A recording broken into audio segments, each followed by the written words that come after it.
Queremos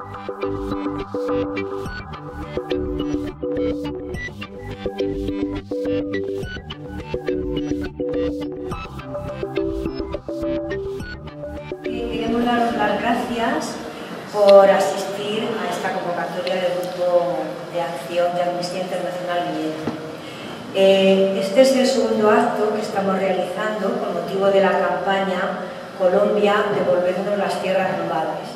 María Esperanza Ramírez está aquí porque ella es víctima del combate armado, del conflicto armado que ha habido en Colombia. Y ella nos va a transmitir cuál es esa situación y después, si queremos, podemos hacerle las preguntas que consideréis para ampliar lo que queramos saber. Como decía Carmen, mi nombre es María Esperanza Ramírez, yo soy mujer campesina, tengo quinto de primaria y hoy soy abogada empírica. Soy defensora de derechos humanos, yo soy tolimense. Tolimense es el Tolima es una parte central de Colombia y pues la mayor parte de mi vida la viví en el Guaviare, hacia el sur del país.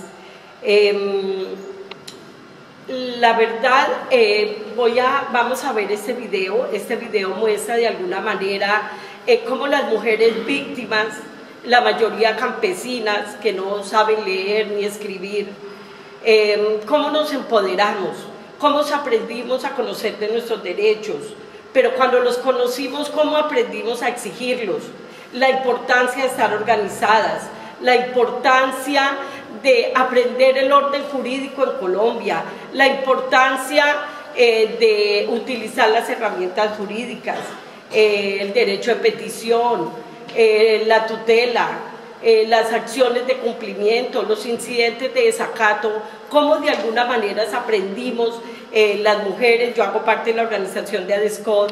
ADESCOD traduce desplazadas y desplazados para la convivencia pacífica. Nuestra organización es mixta, aunque la mayoría somos mujeres por obvias razones.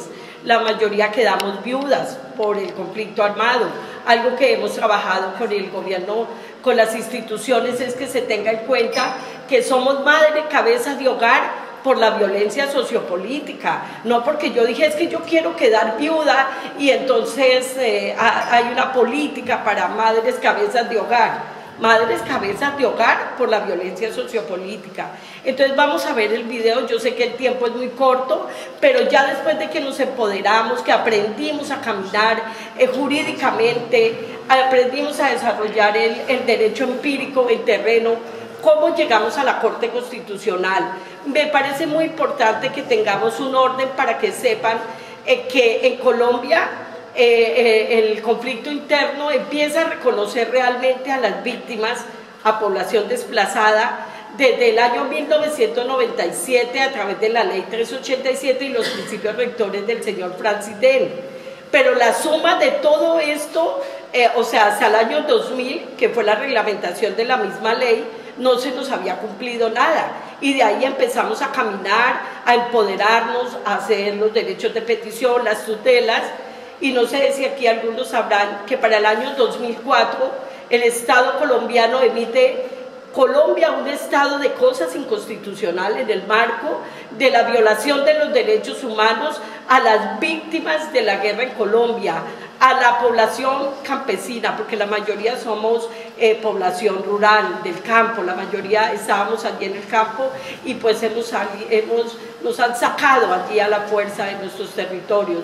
Entonces vamos a ver, este video muestra unas cifras que hoy han traspasado fronteras y que vergonzosamente estamos ocupando el segundo lugar después del conflicto en Siria, de más de 8 millones de víctimas de desplazamiento forzado. Yo le digo desplazamiento forzado, delito de lesa humanidad, crimen de guerra, políticas de Estado en manos de los gobernantes. Y cuando digo en manos de los gobernantes, es que a cada periodo de esos gobernantes tenemos que llamarlos por el nombre propio.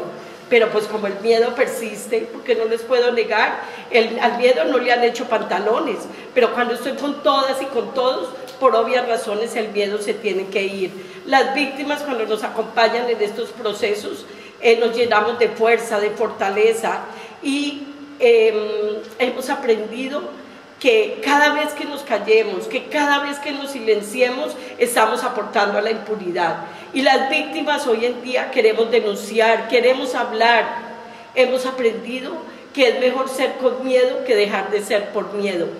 El problema es, el gobierno colombiano dice, es que las víctimas no quieren hablar. No, realmente, ¿quién nos quiere escuchar? Yo al final de la charla, yo sí les agradecería muchísimo que me hicieran preguntas y pues cuáles han sido sus impresiones. Me parece que es muy importante para mí que al final me haga preguntas. Muchas gracias, vamos a ver el video.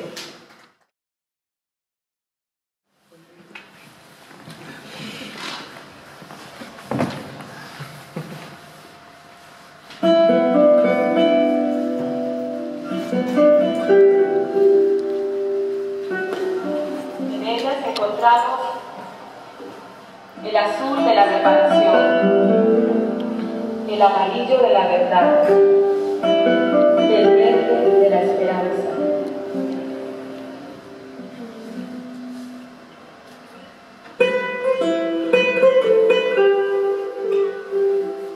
La guerrilla dijo, a mí no me importa, si usted no cesa, nosotros acabamos con el pueblo, ¿sí? Y aquí ya vamos a bombardear. En la taberna se hizo un enfrentamiento de la guerrilla. Ese día hubieron 6 muertos, mataron al comandante de la guerrilla allá. A mí me pegaron un tiro. Como a las 2 de la mañana llegaron unos tipos encapuchados que se venían a llevar a mi tío. Y yo me les impuse. Yo les dije, no mire, pues para matar a mí, pero mis hijos no. Llegaron pateando a las 3 de la mañana todo. El ultraje fue muy terrible porque fui abusada sexualmente.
Hola, mami.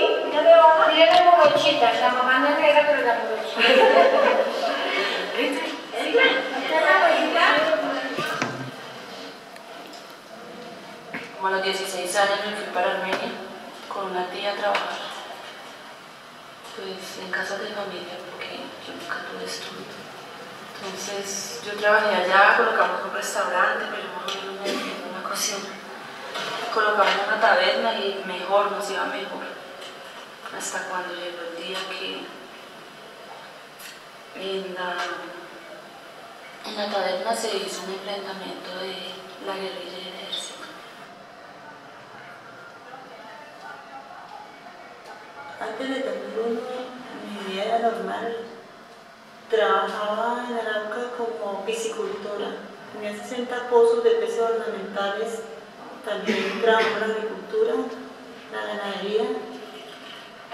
Todo transcurría normalmente hasta que se les dio por cobrarme una vacuna por lo que yo hacía.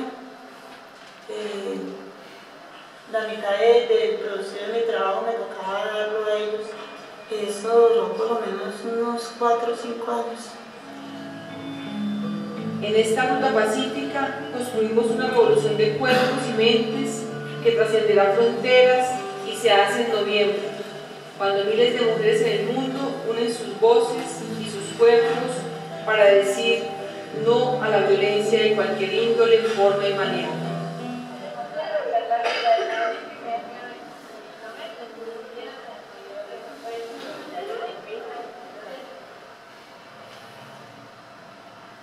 Queremos también, antes de partir, hacer como un pequeño ritual de protección en el que a través de esta luz podamos saber que nos va a ir muy bien en esa ruta pacífica, que vamos a poder llegar hasta donde queremos llegar, que es hasta donde están las compañeras del Chocó. La misma movilización de las mujeres en contra de la guerra es un acto de resistencia política importante, porque en un país en el que cada vez se puede hablar menos, el hecho de que muchas mujeres sigan en sintonía con la ruta diciendo que no queremos parir más hijos e hijas para la guerra, que no queremos quedar viudas, que no queremos quedar huérfanas, o de hecho que no queremos participar más en esta guerra, significa que estamos también ejerciendo un acto de soberanía y de resistencia.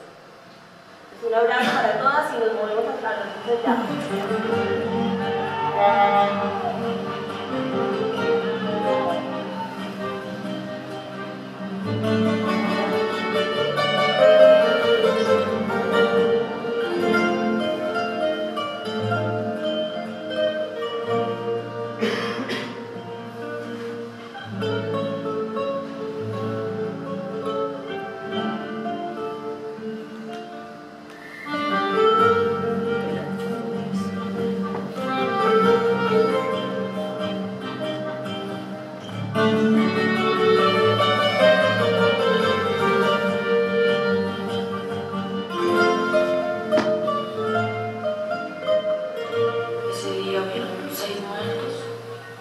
Mataron al comandante de la guerrilla allá.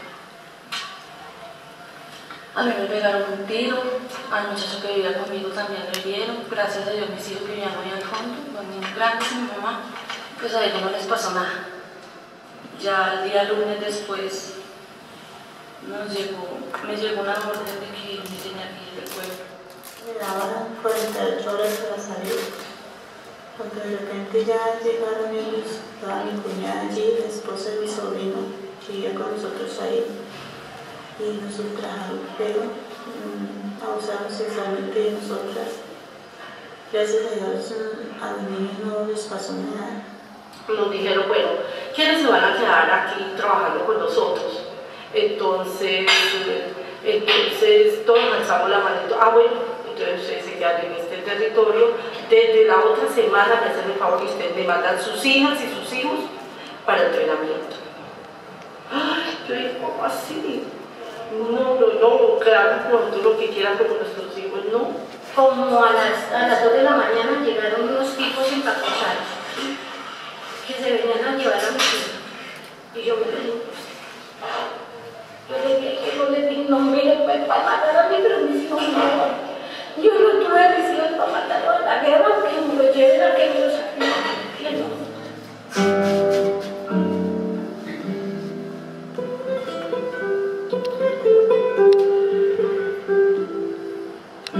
Ahora estamos todas reunidas en el no a la violencia contra la mujer y cada año nos toca ir aparte muy lejos a compartir con las mujeres de esa población donde vamos.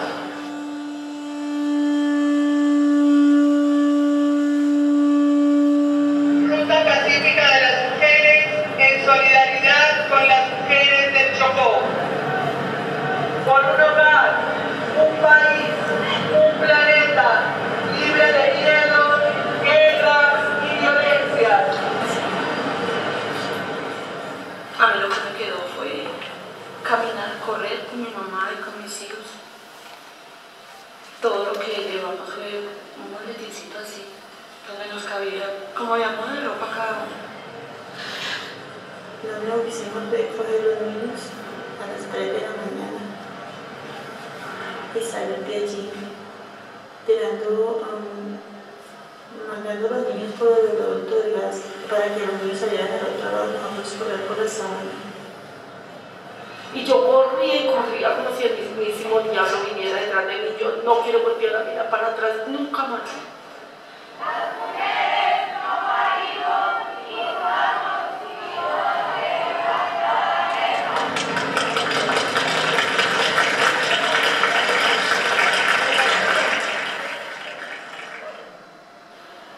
Lo que yo hice fue coger mis niños y irme para Bogotá.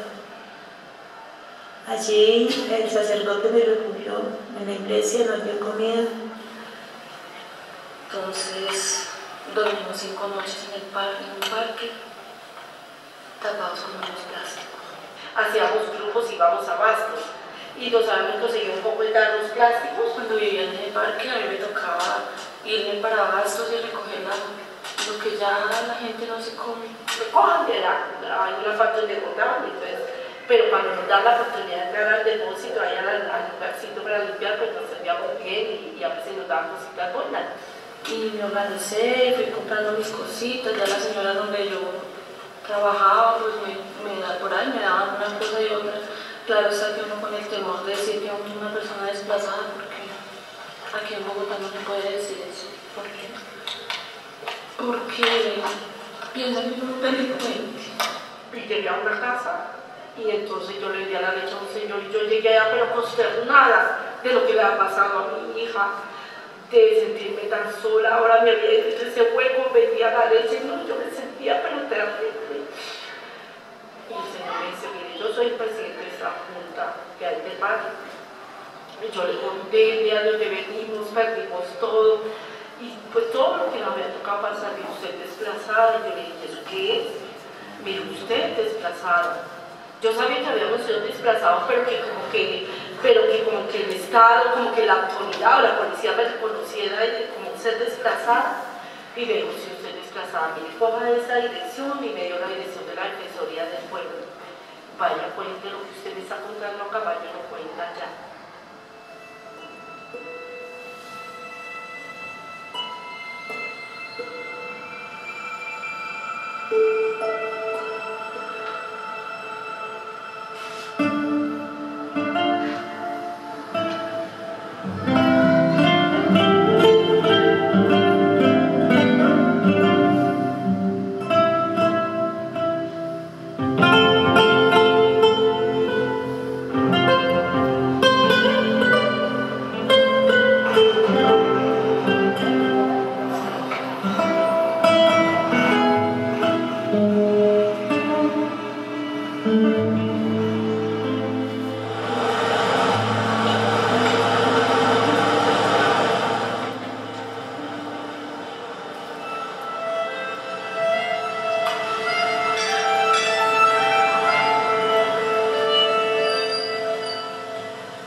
Uno diría que las mujeres de base han ganado, por un lado, en explicar las causas del conflicto, en entender las modalidades del conflicto en Colombia, en la comprensión de cómo las ha afectado a ellas a partir de su propia experiencia y a generar ellas mismas acciones para otras mujeres. Creo que fundamentalmente es más una tarea de sensibilización con las mujeres y una apuesta en términos organizativos y políticos para todas.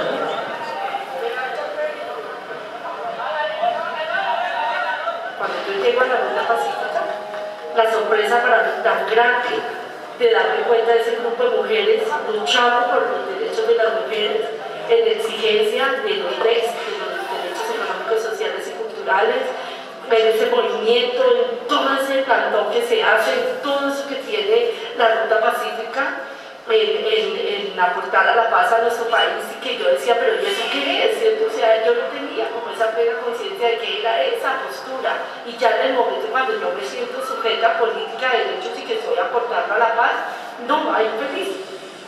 Eso para mí ha sido de gran ayuda, porque pues empieza uno como a valorarse, como a quererse más, a pensar que uno vale mucho. Colóquela usted. Con fe. Que pedir a Dios para que nos ampare todo el camino. Hasta ahora pues estamos amparadas.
superando pues la parte de trauma psicológico y de todo esto que ya hemos vivido. Mi decisión es salir adelante, olvidar el pasado y vivir el presente, tratando de recuperarme a todo esto. Empecé a trabajar con la gente y por la gente. Ya empecé a estudiar la ley 387 y la sentencia 025, empezamos a estudiarla. Entonces, como a defender la parte de los derechos de los desplazados. Yo llegaba a la casa y yo decía, Dios mío, pero porque yo no entiendo, Señor, capacítame, dame sabiduría. Y empezaba a leer esos papeles y todo eso, y qué es políticas públicas, y cuáles son nuestros derechos, y qué es la ley 387, y ya empecé a leer la ley 387, y qué son los principios rectores del señor Francis, y eso qué es, y ya empecé. Y ya Dios me venido capacitando desde ahí. Entonces como que vuelvo, recupero como la dignidad y como que voy tomando fuerzas y me voy empoderando y capacitándome.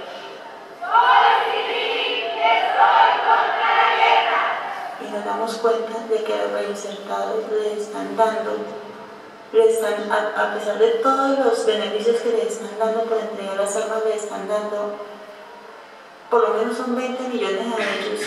Mientras que nosotros los desplazados, que somos desplazados por ellos, no nos están ni siquiera cumpliendo con los derechos que nos pertenecen como desplazados, como una vivienda. Yo pienso que víctimas y victimarios ya no tienen ninguna diferencia ante la sociedad y ante el gobierno. Somos menos que los que nos sacaron. Que nos protejan también a nosotros igual que a los reinsertados. Que nos cojan, nos den un trabajo estable, un lugar donde vivir y un restablecimiento socioeconómico para nuestras familias. Como líderes de población desplazada, los derechos humanos, ¿dónde están?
La tranquilidad, la paz, tratando de servir a la gente.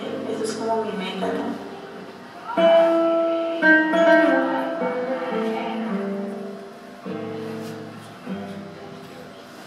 Hoy más que nunca he vuelto a creer en mi país primeramente y creo en lo que las mujeres construimos.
Me gusta mucho la parte jurídica, yo le pido mucho a Dios de poder terminar el bachillerato y como estudiar algo en leyes, sí, lo haré, no sé qué, pues no es fácil para una mujer campesina, pero otros se lleva a lograr.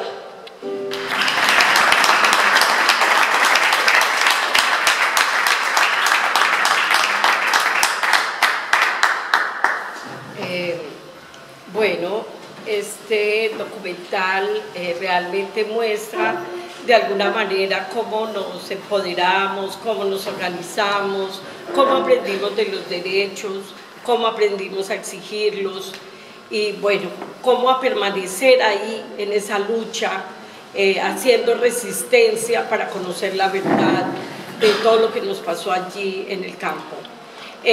Como les contaba, yo soy tolimense, viví muchos años en el Guaviare, pues allí para los años 1995 y 1999 se acrecentó la guerra allí en Miraflores.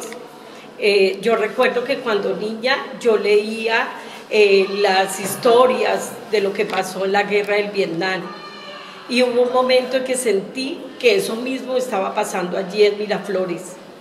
Entonces, por ejemplo, yo recuerdo cuando por las noches llegaba el avión del ejército, llamado el avión fantasma, y empezaba a bombardearnos. Cuando yo escuchaba el primer tiro, yo me quedaba sentada al borde de la cama y sentía un calambre aquí en mi corona, y todo mi cuerpo se me aflojaba, y sin poderlo evitar me hacía las necesidades fisiológicas en la ropa. Y corría con mis hijos para la trinchera. Allí la mayoría de la población en Miraflores construimos trincheras al fondo de la casa y pues fue una mala idea porque cuando quemaron el pueblo pues la mayoría de las personas no lograron salir de allí en las trincheras, quemaron pues todo el pueblo y pues todo cayó encima de las trincheras y pues la mayoría no pudieron salir. Los que pudimos salir, bueno, le damos gracias a Dios primeramente el poder haber salido allí con vida.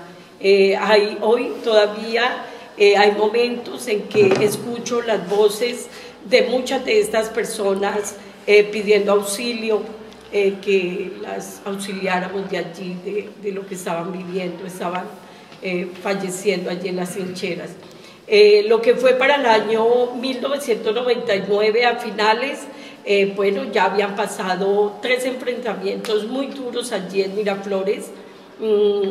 Yo tengo la certeza que esos videos de esos enfrentamientos entre la fuerza pública y la guerrilla allí en Miraflores están en manos de la fuerza pública, en manos del ejército de Colombia.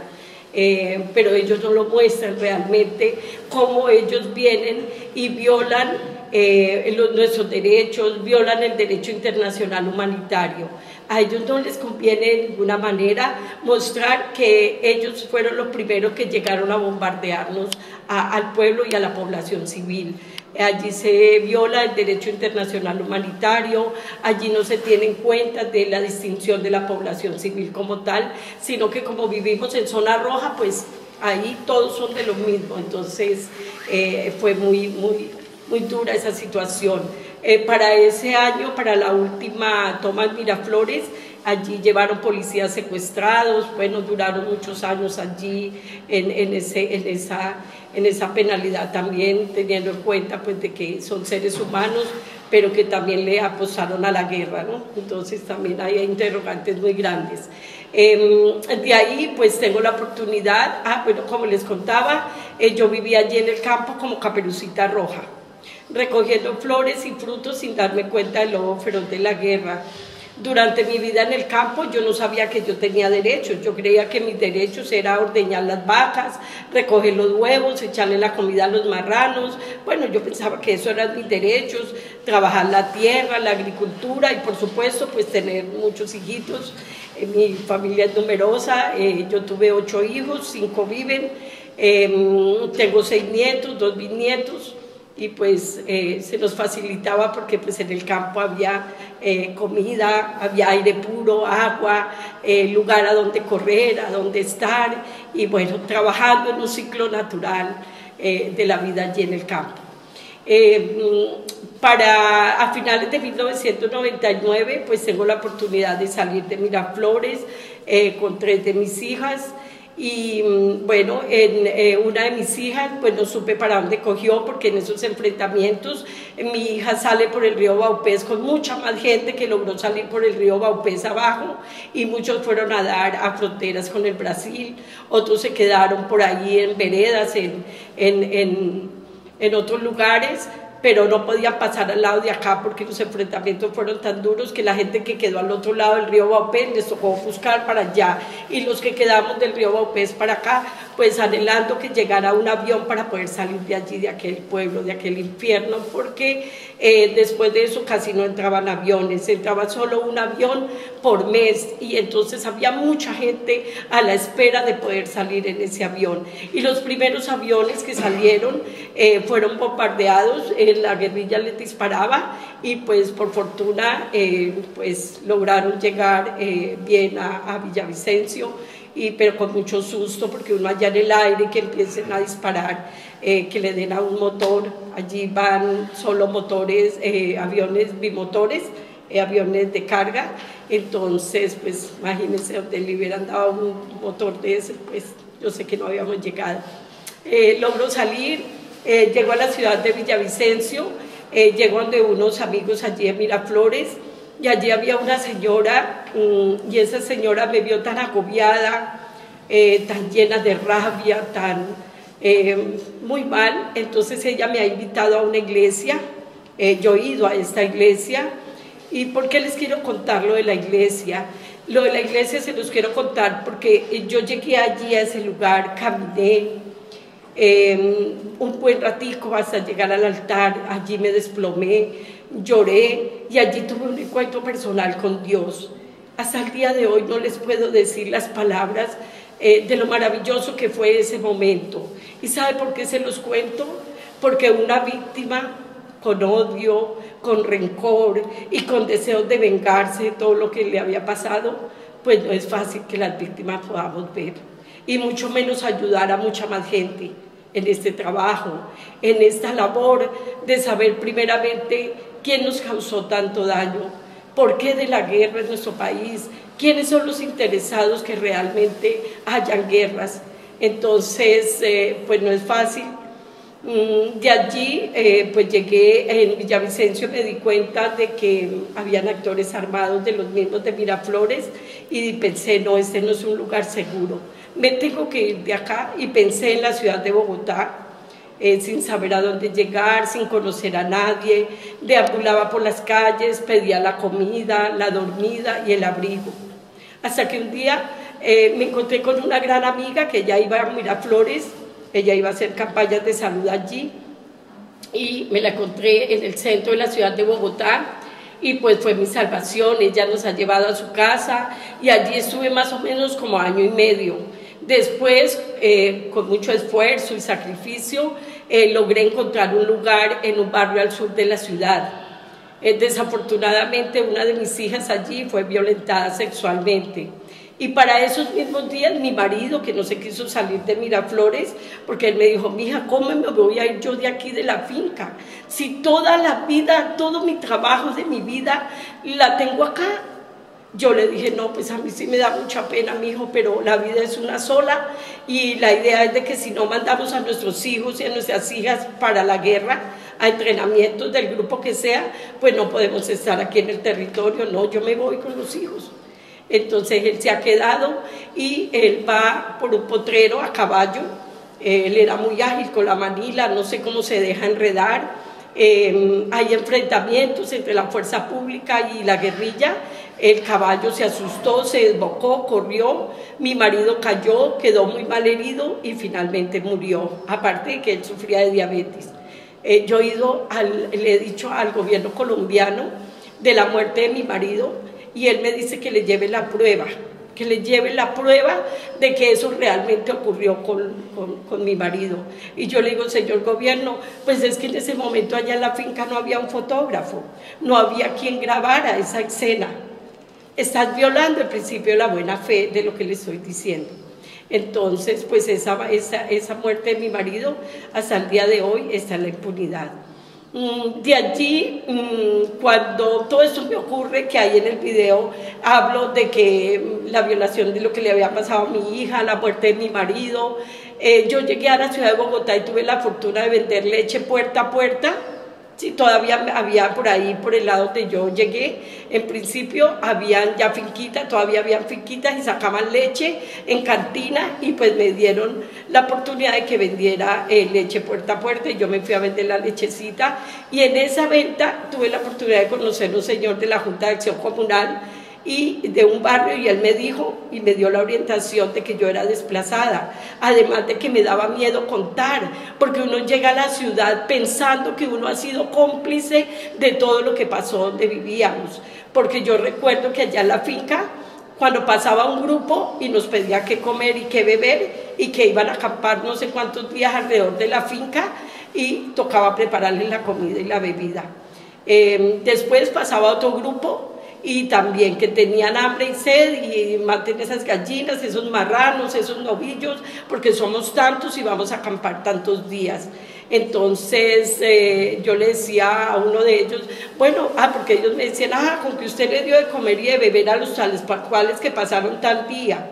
Pero señores, pero pasaron unos iguales a usted, con la misma gorra, las mismas botas, la misma arma, con la misma necesidad de comer y de beber, ¿y será que yo le iba a decir que no?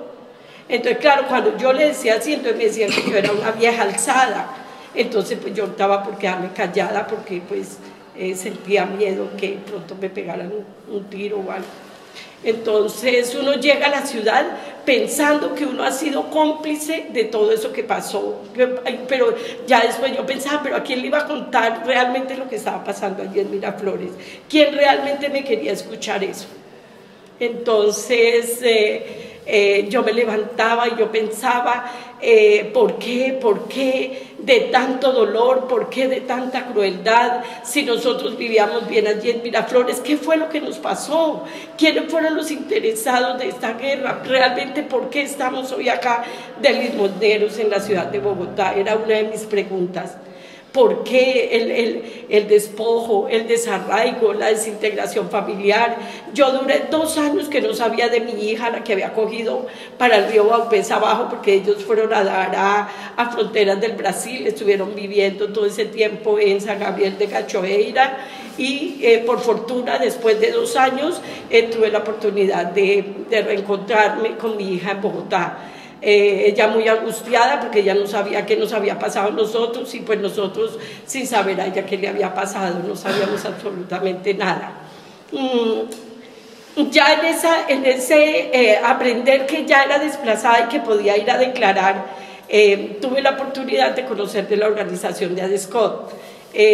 Sin embargo, cuando llego a la organización de ADESCOT, para esos mismos días, los que habían fundado la organización, el presidente y el vicepresidente, habían sufrido amenazas, les habían hecho un atentado y efectivamente ellos salieron para Canadá. Entonces, que la organización se acababa, que no había quien asumiera la responsabilidad de ADESCOT. Entonces yo dije, no, ¿cómo se va a acabar la organización? La primera vez que yo fui a la primera asamblea, me di cuenta que habían más de 800 personas allí en ADESCOT. Yo dije, o sea que a mí sola no fue todo lo que me pasó. Hay más gente contando, y esto es grave lo que está pasando acá. La una que me asesinaron el esposo, el otro que me lo desaparecieron, que me violaron mi hija, que perdí la finca, el otro en la otra finca, que me sacaron del territorio, que me amenazaron, que me reclutaron mis hijos. Yo dije, ay, esto es grave lo que está pasando acá. Y cuando estos muchachos salen para Canadá, nombran de nuevo la junta directiva. En principio no la iban a nombrar, pero después ya la nombraron. Entonces yo como preguntaba por qué tal cosa, por qué tal otra, que era lo que me llevaba a mí como a que alguien me diera una respuesta. Entonces me vieron con la capacidad de quedar de fiscal. Yo quedé al principio en esa junta directiva de fiscal y yo no sabía que era fiscal, qué papel desempeñaba una fiscal. Yo pensaba que era fiscalizar allá. Entonces empecé a estudiar para empezar a hacer esa labor. Y bueno, ya en esa labor ya tuve la oportunidad de mirar un poquito los documentos que llegaban allá a la organización. Entonces una de esas tuve la fortuna de encontrar una invitación que hacía la Universidad Nacional en Colombia de unos foros para población desplazada. Entonces yo me di cuenta de esa convocatoria y pregunté al presidente, porque la mayoría quedaron hombres, la única mujer que quedó dentro de la junta directiva fui yo como fiscal, que esa también fue una pelea muy dura para poder luego poder participar las mujeres dentro de la junta directiva, porque estos señores decían que las mujeres, ese trabajo era solo para los hombres y que las mujeres pues teníamos mucho más que hacer en las casas. Entontonces que eso, que yo, mejor dicho, eso, que yo hubiese quedado de fiscal, eso fue muy duro para empezar mi labor allí.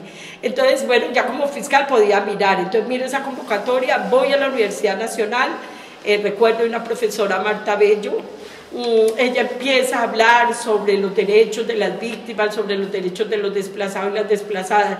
Estábamos en esas cuando había enfrentamientos entre los estudiantes de la Universidad Nacional y estaban tirando papas, bombas, y bueno, eso para mí fue terrible porque me acordé de Miraflores y yo dije, ay Dios mío, aquí también hay guerra. Y bueno, me dio mucho susto, ella me dijo que me tranquilizara, que no me preocupara, que allá en Bogotá también habían problemas. Y bueno, uno de los problemas pues eran los estudiantes de la Universidad Nacional y bueno, en protesta y todo eso. Bueno, ahí en ese momento yo también allá preguntaba por qué tal cosa, por qué tal otra, que yo no entendía, quería que me contara.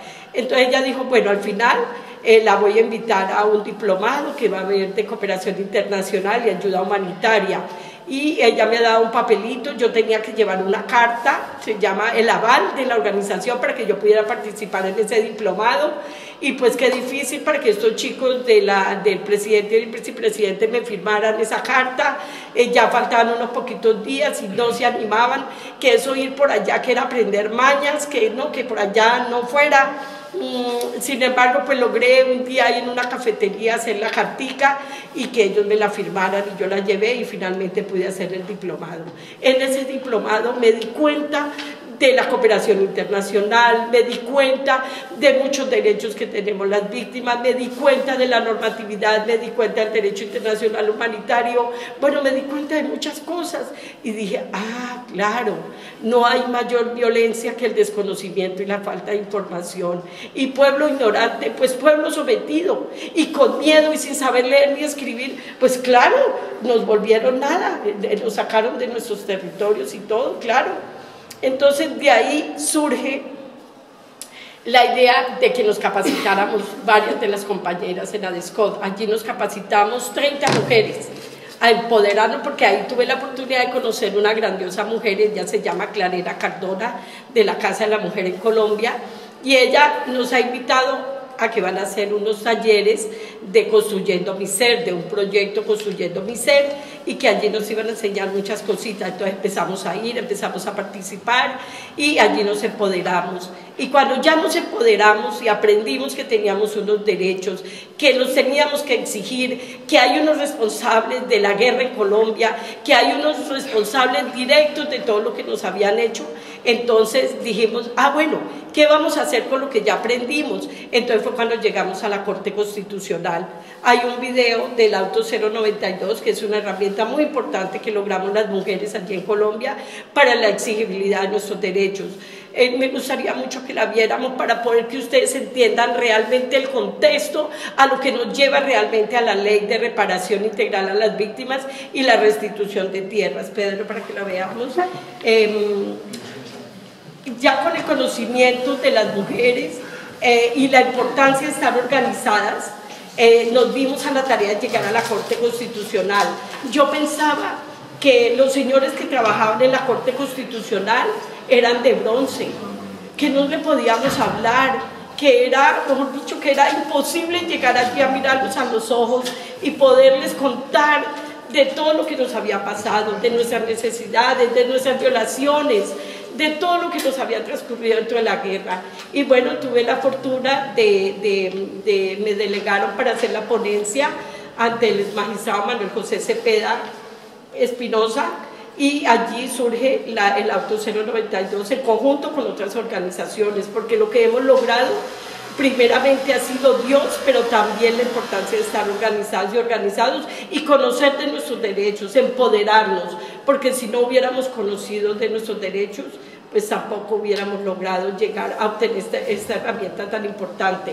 Y caminando en esta herramienta, que el gobierno nos cumpla y nos cumpla el Auto 092 y otros autos. El Auto 092 es donde la Corte Constitucional dice y muestra el impacto desproporcionado que vivimos las mujeres dentro del conflicto armado. Ha ordenado unos programas específicos, ha salido también 2 presunciones muy importantes.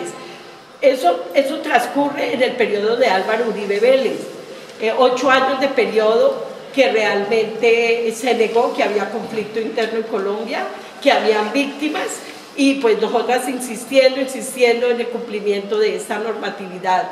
Y luego ya cuando el señor Juan Manuel Santos llega y no encuentra un pesito en la cooperación internacional y en otras áreas, entonces dice no, hay que trabajar sobre una ley y hay que mostrar que sí hay conflicto interno y que sí hay víctimas de ese conflicto interno. Entonces hace como una especie de magia, y aparecimos las víctimas, y aparecimos que sí hay conflicto interno en Colombia, que pues no se podía seguir tapando, como queriendo tapar el sol con un dedo. Entonces lo vamos a ver y ya les termino explicando.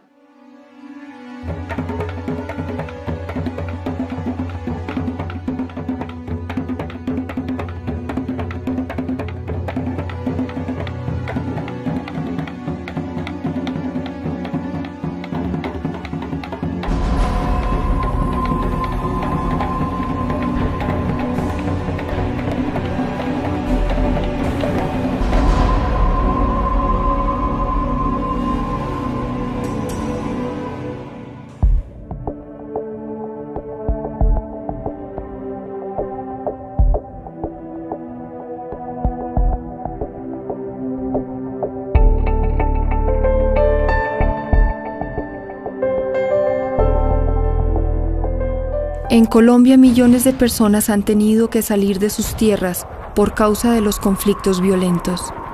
Esto tiene consecuencias diferentes para mujeres y hombres. Un mayor número de hombres son asesinados, desaparecidos y reclutados. Las mujeres, además de estos hechos, sufren violencia sexual, explotación laboral y son castigadas por tener contactos con los grupos en conflicto. Sus comportamientos personales son controlados y tienen mayor riesgo de que les quiten la tierra. Cuando son mujeres, afrodescendientes e indígenas, los riesgos de discriminación aumentan. Bueno, a moverse, mi gente. ¿Será que no se pueden desplazar más rápido? Los desplazados, sobrevivientes de los conflictos violentos, llegan a las grandes ciudades sin saber en dónde dormir ni a dónde acudir para que se atiendan sus necesidades. Algunos logran ubicarse en hogares de paso o donde algún familiar. Esto representa solo una solución temporal de emergencia. José encuentra una ruina abandonada en un potrero. Sin vacilar, decide ocuparla para su familia. Una situación infrahumana, sin luz ni agua, sin posibilidades de cocinar y alimentar a los niños. Algunas familias ocupan espacios públicos para presionar a las autoridades en busca de una solución para su situación desesperada. El sobrevivir diario es una lucha constante. Ellos vienen del campo y necesitan ayuda y orientación en la ciudad desconocida. Nosotros salimos el 5 de marzo o de abril. ¿Cómo están? Fue el 5 de abril que salimos. 6 de abril. El 6 de abril. Allá le metieron a unos papeles. Eso sí que uno no supo quién fue que lo llevó, porque lo mandaron con un señor que iba para la bomba, para que lo pusiera en el colegio. Pero como él no pudo en el distante para ponerlo allá, él se lo dejó a una muchacha. Entonces la muchacha comenzó a regarlo ahí en el caserío. Si es que eso quedó, más bien el caserío quedó solo. Bueno, ¿qué se va a hacer? Hay que conformarse porque mejor caminar que correr. Muchas personas afectadas presentaron demandas de tutelas para que la justicia protegiera sus derechos violados por causa del desplazamiento forzado. Señor juez, soy una mujer líder. Vengo desde muy lejos a que me escuche. ¿Tiene tiempo? Quiero presentarle una tutela. ¿De muy lejos?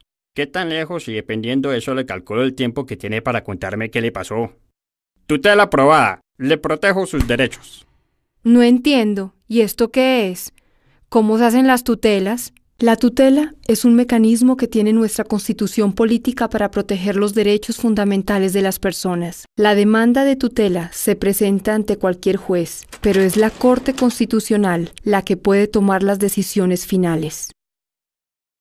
La Corte Constitucional es la guardiana de la Constitución, la que cuida que las leyes respeten la Constitución, vela y protege los derechos humanos de todas las personas en Colombia. En enero del 2004, la Corte Constitucional sacó una sentencia de tutela, la T-025, en la que declaró el estado de cosas inconstitucional por la dramática situación de las más de 3 millones de personas desplazadas por la violencia en Colombia. Cuando reconozcan que estoy en crisis, no sé si alegrarme o ponerme a llorar. Bueno, ya me lo han dicho 3 millones de veces. No me lo repitan más.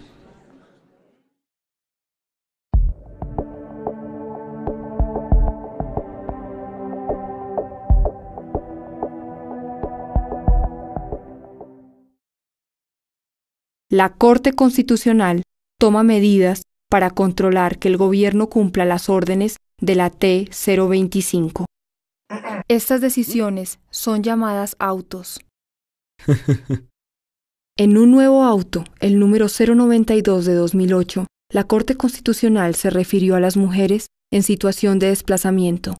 Se establecieron unas órdenes para que se protejan los derechos fundamentales de las mujeres desplazadas y también para prevenir el impacto desproporcionado que los conflictos violentos y el desplazamiento tienen en la vida de las mujeres. La Corte dio 4 órdenes en el auto 092.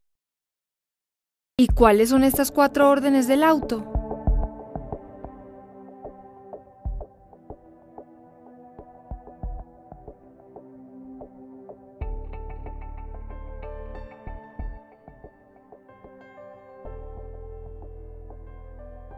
Primera orden. Creación de 13 programas específicos para mujeres desplazadas. Primer programa. Prevención del impacto desproporcionado del desplazamiento. Es duro saber que yo me tuve que desplazar con mi familia de mi tierrita para llegar a un juzgado en la capital y hacer una fila larguísima en la que, ahí sí, nadie se desplaza. Segundo programa. Prevención de la violencia sexual contra la mujer desplazada y de atención integral a sus víctimas. Tercer programa. Prevención de la violencia intrafamiliar y comunitaria contra la mujer desplazada y de atención integral a sus víctimas. Le he dicho que la comida me la sirva a las 5:30, no a las 5:35. Usted no sirve para nada. Cuarto programa. Promoción de la salud de las mujeres desplazadas. A ver, Alexandra, te va a revisar la atención. Bueno, doctora. ¿Y cómo va ese bebé? Pues creciendo. Quinto programa. Apoyo a las mujeres desplazadas que son jefes de hogar, de facilitación de acceso a oportunidades laborales y productivas y de prevención de la explotación doméstica y laboral. Buenas, venimos por lo del trabajo. Sí, claro, señoras. Sigan. Sexto programa. Apoyo educativo para las mujeres desplazadas mayores de 15 años. Vengo para lo del estudio. ¿Y usted cuántos años tiene, mija? 15, pero tranquilo que sé leer desde los 7. Séptimo programa. Facilitación del acceso a la propiedad de la tierra por las mujeres desplazadas. Bueno, ahora sí, doña Gilma. Acá están los papeles de propiedad de su tierrita. Octavo programa. Protección de los derechos de las mujeres indígenas desplazadas. La lluvia es buena para la madre tierra, pero en la ciudad a esta madre le aterra. Noveno programa. Protección de los derechos de las mujeres afrodescendientes desplazadas. Sí vio, mijo, por fin se acordaron de nosotros. Décimo programa. Promoción de la participación de la mujer desplazada y de prevención de la violencia contra las mujeres desplazadas líderes. Tenemos los mismos problemas. Unámonos para ver si este auto se mueve. Ese auto del cual he empezado a hablar es una fuente de poder para nosotros. Y eso aumenta los riesgos en el marco del conflicto armado que vive en el país. Nosotras como líderes, por estar reclamando que se den los procesos, estamos bastante amenazadas y reiteradas las amenazas. Nosotros somos defensoras de los derechos de las mujeres, por eso estoy otra vez amenazada acá en el sitio donde estoy trabajando. Undécimo programa. Garantía de los derechos de las mujeres desplazadas como víctimas del conflicto armado a la justicia, la verdad, la reparación y la no repetición. Duodécimo programa. Acompañamiento psicosocial para mujeres desplazadas.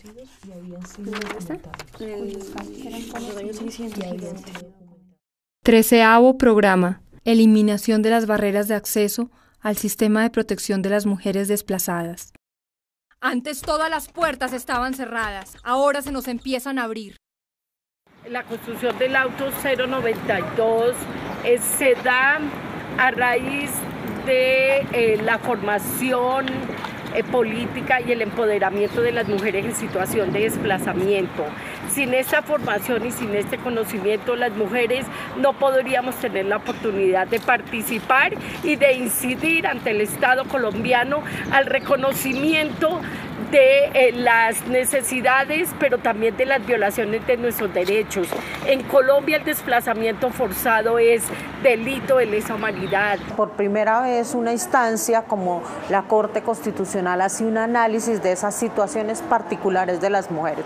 Y esas situaciones particulares de las mujeres, por más que somos diferentes, nos identifican en muchas situaciones. Podemos estar en cualquier ciudad del país, pero somos mujeres y tenemos unas situaciones similares. Que el auto era una herramienta valiosa porque era una herramienta que podía ayudar en la exigibilidad de los derechos que como mujeres en situación de desplazamiento tienen. El auto no es un regalo, el auto no es simplemente porque es que la Corte se quiso poner a jugar, es porque la Corte entendió que las mujeres en situación de desplazamiento habían sufrido unas violencias en sus sitios de origen y que seguían sufriendo esas y otras violencias, algunas un poco diferentes, pero al fin y al cabo violencias por su condición de mujeres en situación de desplazamiento. Para diseñar y echar a andar los 13 programas, existe el Sistema Nacional de Atención Integral a la Población Desplazada, SNAIPT. Así, la implementación de los programas en cada uno de los municipios y departamentos del país es responsabilidad de todas las entidades territoriales. Una de las dificultades para que se dé la implementación del auto es porque no hay una coordinación del ente nacional con los entes territoriales. Acción Social como ente coordinador de la atención a la población desplazada debe coordinar con las alcaldías, con los departamentos, con la gobernación, específicamente porque también hay responsabilidad de estos entes para que se atienda a la población desplazada. Segunda orden. Atender a las desplazadas teniendo en cuenta dos ideas o presunciones. Cuando los funcionarios las atienden, deben tener presentes dos supuestos que no pueden olvidar. El primero es que las mujeres desplazadas sufren de una mayor vulnerabilidad por su condición femenina para acceder a los servicios del Estado. ¿Y cómo se debe atender a las mujeres víctimas del desplazamiento forzado? Es que las mujeres desplazadas son más vulnerables y deben ser atendidas con mucha consideración. La segunda idea es... En segundo lugar, la segunda presunción es la presunción de la prórroga automática de la ayuda humanitaria, que quizás se deriva de la anterior y es: a las mujeres tendrá que prorrogárseles de manera automática tantas veces cuanto sea necesario para la comprobación de la autosuficiencia integral, la ayuda humanitaria de emergencia. Y nuevamente, que si un funcionario o una funcionaria considera que esta mujer no necesita esta ayuda humanitaria, tiene que demostrarlo, porque en virtud de la primera presunción tiene que creer en lo que la mujer le está diciendo que necesita esa ayuda humanitaria de emergencia.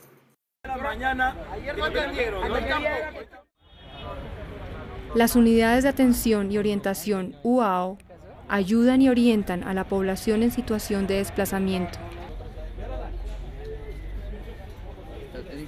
Cuando una mujer va a solicitar una atención a una UAO, debe entender que puede ser víctima de una violencia sexual. ¿Cómo le va a decir al portero o a cualquier funcionario a qué va? Entonces empezamos desde lo más mínimo, empezamos a mirar que los funcionarios deben ser sensibles en cuanto a lo que tiene que ver con nuestras necesidades, porque la Corte lo dijo, a las mujeres en el marco del conflicto armado les suceden cosas de manera diferente que a los hombres, entonces de esa misma manera se nos debe atender a las mujeres.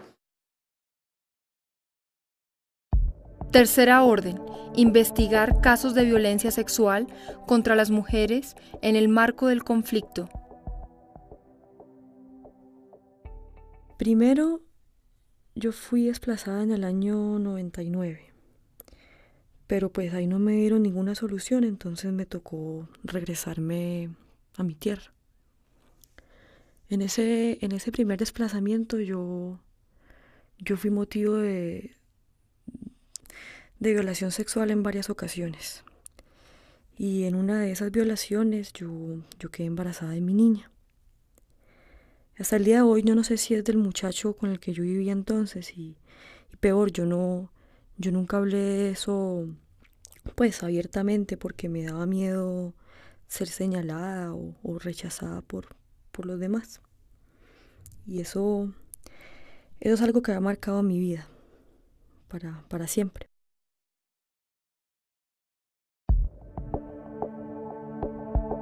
Cuarta orden, protección a 600 mujeres cuyos casos fueron documentados. Son estos casos documentados los que sirven de ejemplo y justificación a todo el auto. Recordemos que la Corte Constitucional dijo que el auto 092 cobija a todas las mujeres en situación de desplazamiento y no solamente a estas 600.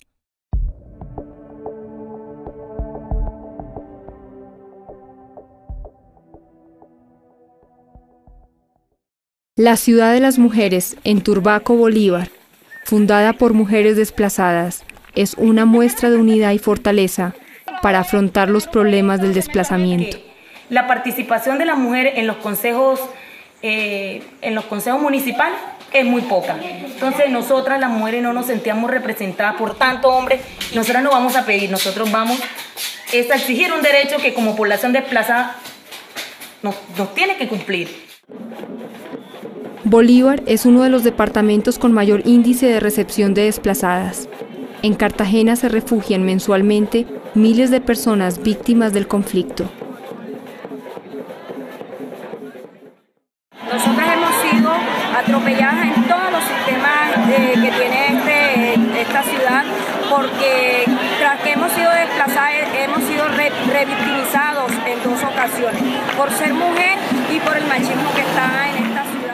Lo primero es reconocer que es un avance en el ejercicio de derechos en Colombia desde las altas cortes de Colombia. Lo segundo, que permitió un avance de la organización de las redes de mujeres como tal, porque finalmente nosotros como gobierno, yo debo confesarlo, aprendimos fue por las redes. Es más, esto está siendo posible por el liderazgo de las redes de mujeres en Cartagena. todavía yo creo que como gobierno no hemos dado una respuesta suficientemente buena frente al cumplimiento total del auto. Soacha es un municipio anexo a Bogotá que recibe un alto porcentaje de familias y mujeres que llegan a la capital en busca de refugio tras ser víctimas del desplazamiento. Las condiciones con las que se encuentran las obligan a invadir terrenos que carecen de servicios básicos, de seguridad para ellas y sus familias, y sobre los cuales no tienen ningún derecho. Pero aquí en Soacha trabajamos especialmente el tema de la política pública, de mujer en general. En Soacha, de igual manera, hay un gran porcentaje de mujeres en situación de desplazamiento. Entonces, lo que queremos es que también la política pública de mujeres y géneros aquí en el municipio de Soacha incluya esa atención especial, diferencial e integral a las mujeres en situación de desplazamiento. Ave María, es que ya era hora. Sí, ole. Para luchar por el respeto de sus derechos, las mujeres desplazadas se agrupan entre ellas y en organizaciones mixtas para ayudar a las víctimas. Esos toches estaban como demorando. Sí, oíste, casi que no. Tienen razón. Unidas. ¡Pa'lante, mujeres!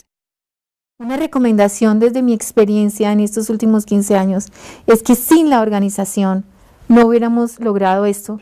La ciudad de las mujeres, los refugios de los niños, la ayuda humanitaria de emergencia, la ayuda psicológica, la agenda de justicia de género, hacer visible el tema de la impunidad del 100% sobre los crímenes contra las mujeres en el conflicto armado. Hay que tener un proceso organizativo. La organización nos da de pronto como los elementos y también el respaldo para hacer todo un proceso de incidencia política. Es muy distinto, yo siempre lo digo, cuando tú vas sola a un escenario o cuando vas en representación de un grupo. En 2010, unas 70 organizaciones de mujeres de derechos humanos y mujeres líderes de la población desplazada han sido amenazadas por su trabajo. Pese a esto, ellas continúan con valor en la defensa de sus derechos. Mujeres, las invitamos a ocupar espacios de participación ciudadana. Que sigamos adelante luchando para que no nos violen nuestros derechos como mujeres. Que en medio de las dificultades sí hay oportunidades. Luchen, reclamen sus derechos con mucho respeto. Que sigamos adelante. Mujeres, adelante.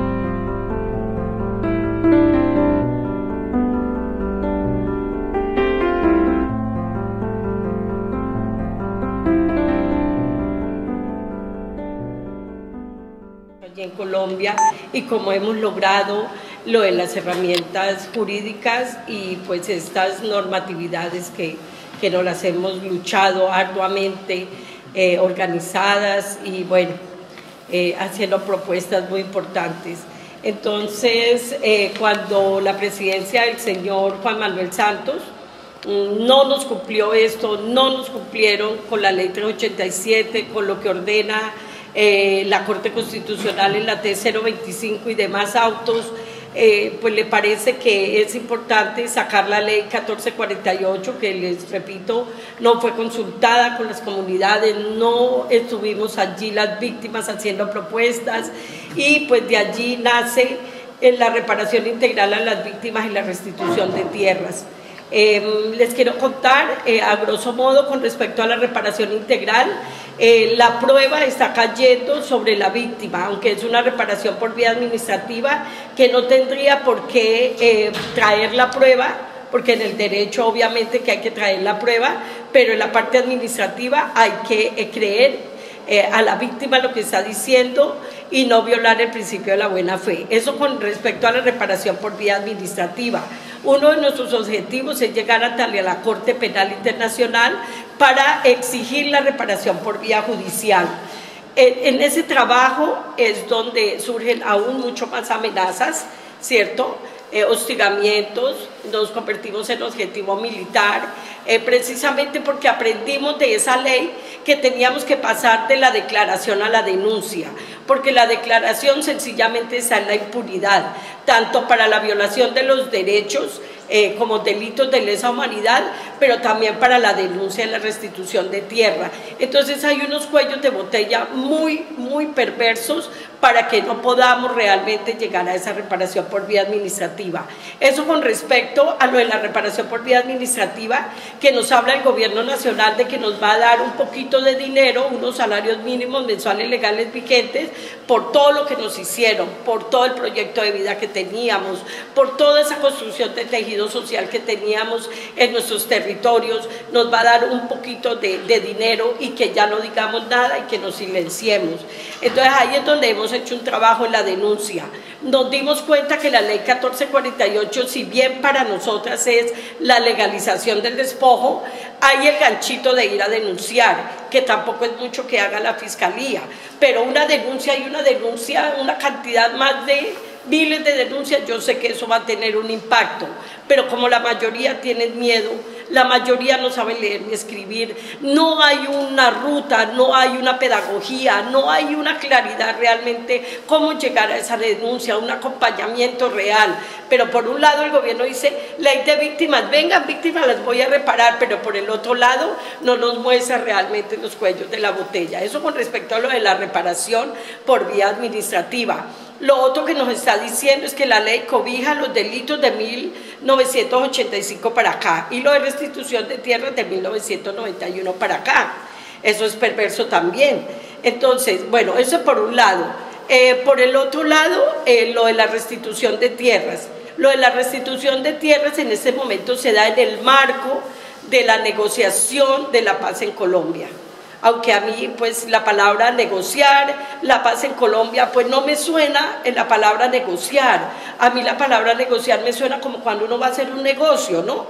Vender una gallina, un marrano, bueno, qué sé, un carro, bueno, pero los derechos no se negocian, ni se compran ni se venden. Entonces, ese proceso de la restitución de tierras se da en ese marco, en este gobierno del señor presidente Juan Manuel Santos, que dice que quiere la paz para Colombia, que realmente, y una de las líneas más gruesas para esa paz, pues es la línea de la restitución de tierras, del proyecto agrario en nuestro país, de la posibilidad realmente de poder retornar. La mayoría de nosotras y nosotros añoramos volver a nuestro territorio, pero no hay las garantías para volver. Uno de los cuellos de la botella que hay es que yo tengo, para ir a denunciar la tierra, tengo que llegar con el título. Y la mayoría no teníamos título, o promesa de venta y muy pocos con título.